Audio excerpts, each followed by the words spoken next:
Leo tulikuwa na kikao na wenzetu wa Yanga kama ambavyo nilivyosema, na msingi wake mkubwa ni kuona namna gani ambavyo tunatoka katika hii sintofahamu iliyojitokeza tangu huo mwezi wa 3.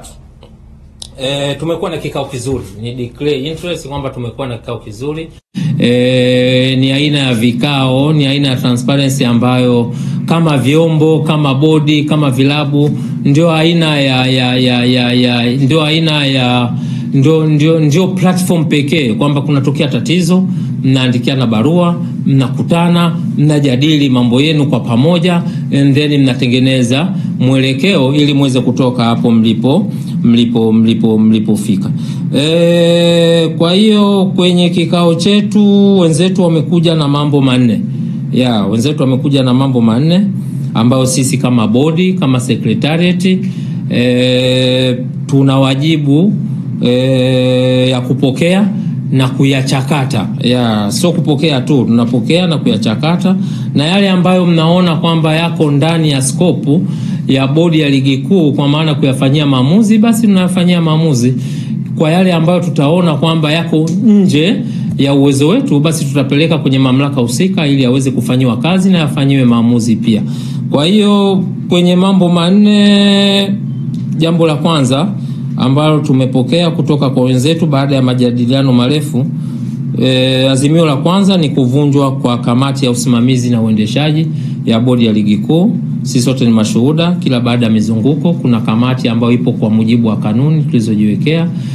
Ukisoma governing regulation ambayo hii ina govern utendaji wa kila siku wa bodi, unaweza ukaona kwamba imetaja kwamba kutakuwa na kamati ambayo imekasimiwa madaraka kwa ajili ya kusimamia na kuendesha ligi. Lakini ukienda kwenye kanuni pia imezungumzwa. Kwa hiyo hilo lilikuwa ni ombi lao ama takwa lao ambalo wameliwasilisha leo. Jambo la pili ni kujiuzulu kwa afisa mtendaji mkuu. Jambo la tatu kujiuzulu kwa katibu mkuu wa shirikisho la mpira wa miguu Tanzania, na jambo la 4 ni kuona kwamba bodi ya ligi kuu Tanzania inakuwa huru, kwa maana inakuwa inakuwa chombo huru, inakuwa legal entity.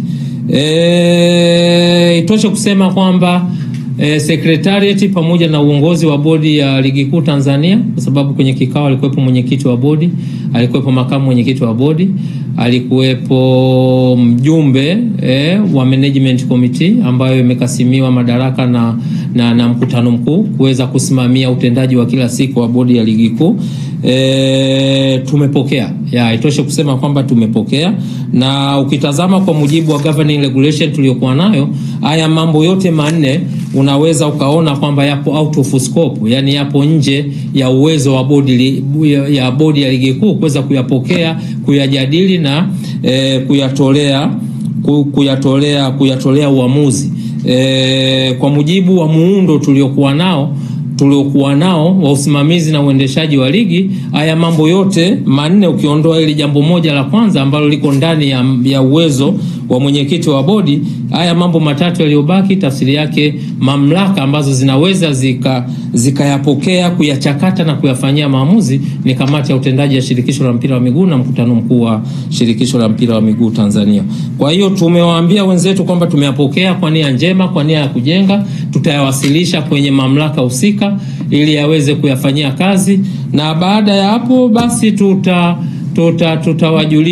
tutawajulisha kama ambavyo tulivyokutana leo na kujadili mambo yetu ya msingi. Kwa hiyo kwa ufupi sana, hayo ndio mambo ambayo tuliyajadili leo, na kama nilivyotangulia kusema kwamba sisi kwa haya walioyaleta, wajibu wetu ni kuyapokea. Tukiyapokea kwa sababu hatuna mandate nayo, yako nje ya uwezo wetu.